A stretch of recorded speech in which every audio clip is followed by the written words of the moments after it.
Welcome back to the channel. This is your boy Rich Latta here, back with another video. Slightly different location today. I was just talking to you guys right off the phone, but the comments made by the Washington Mystics owner Sheila Johnson on CNN demonstrate that the disdain and the resentment for Caitlin Clark roll up all the way to the highest levels in the WNBA.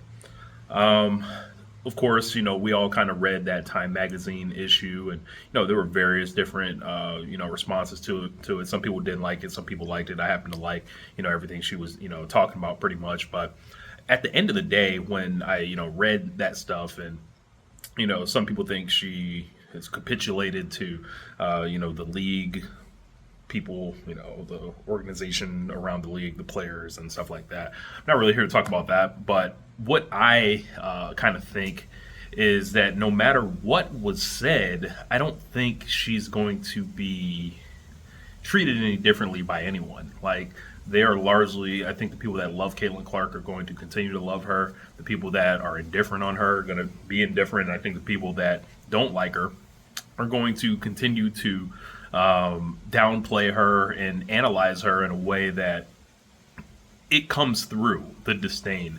And the interview that Sheila Johnson did just was filled with gargantuanly ridiculous things that, she said, why didn't they put the entire WNBA on the, the cover of the magazine and give the entire WNBA the award? I'm like, if this was Asia Wilson, you would not be demanding the whole league. If this was Angel Reese, you would not be demanding the whole league. If this was Nafisa Collier, you would not be demanding the whole league. If this was Breanna Stewart, Diana Taurasi. You can go down the list. And for a woman like Sheila Johnson to say these things, to say these things that fly in the face of data, that fly in the face of video, like when we have evidence of the Indiana Fever and Caitlin Clark pulling up to your team's facility, which normally holds about 4,000. You got to move it to 20,000. That was one of the first huge games for Caitlin Clark and the Indiana Fever, where they had to accommodate more fans, essentially. She's seen it for herself, but still just will not give it up. And that's the phrase I like to use. They will not give it up for Caitlin Clark. They just won't. And I think that it is very clear the level of resentment still, even with Caitlin Clark saying the things that she did in interviews, magazines and stuff like that. And a lot of that stuff is considered controversial by people, not really in my opinion. But I think that watching that interview that Sheila Johnson did, it just put a lot of things into perspective for me. And it's like, how many more people, kind of feel like this? One thing that did surprise me, Lexi Brown of the LA Sparks even came out and was saying how ridiculous, her comments were, pointing at the building, that she had to move to. She didn't even bring up her own rookie. She just continued to divert the attention away from Caitlin Clark, but they have no problem using Caitlin Clark's numbers. They have no problem saying the metrics. This is what they should negotiate on, and everything like that. And this thing is just pretty disheartening to hear.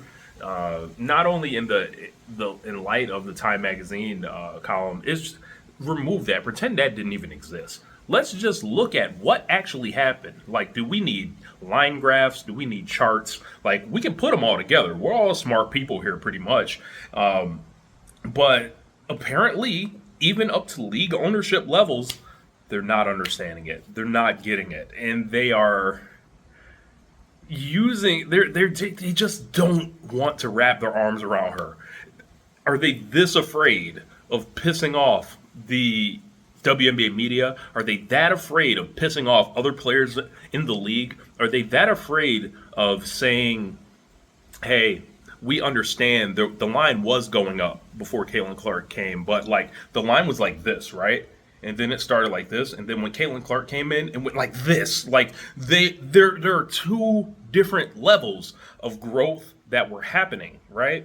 And I think continue to play it as something else is dishonest. And, if these are the people in the league that have trouble being honest about it, I guess the only thing we can do is make videos like these to call them out and counteract that narrative and tell the truth about this stuff. If it was somebody else that was making it shake, I don't think that there would be this kind of rush to tear them down, or even at the college level, like where it's like, all right, is such and such pulling, this amount of, either attendance or viewers. Well, oh, okay, give it up to them. That's what's up. But they're not. But the person that is, they're pretending like that's not happening either.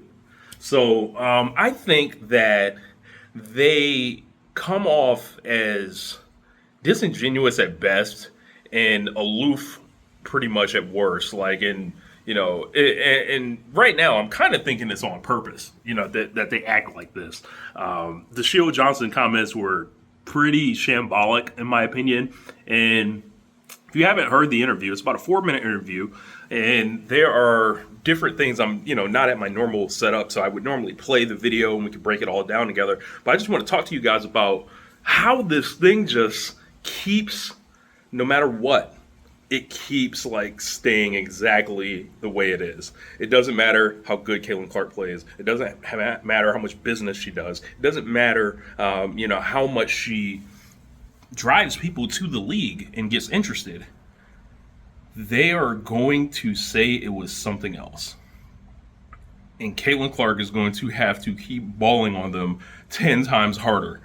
I hope that Caitlin Clark is like not paying attention to the stupid parts of all this, but I hope she's locking in that much harder in the gym, to work out that much harder, to win the MVP award next year, to drive the team to another level, and compete for a championship. Because at that point, there will be nowhere to run. There will be no making it up, saying everybody should be getting the award. Like, is this some all lives matter stuff? Like, what is this? Like, I don't like, no, it was Caitlin Clark, on the cover. The whole league did not have to be on the cover. She was the athlete of the year. Get over it. You lost. Sorry.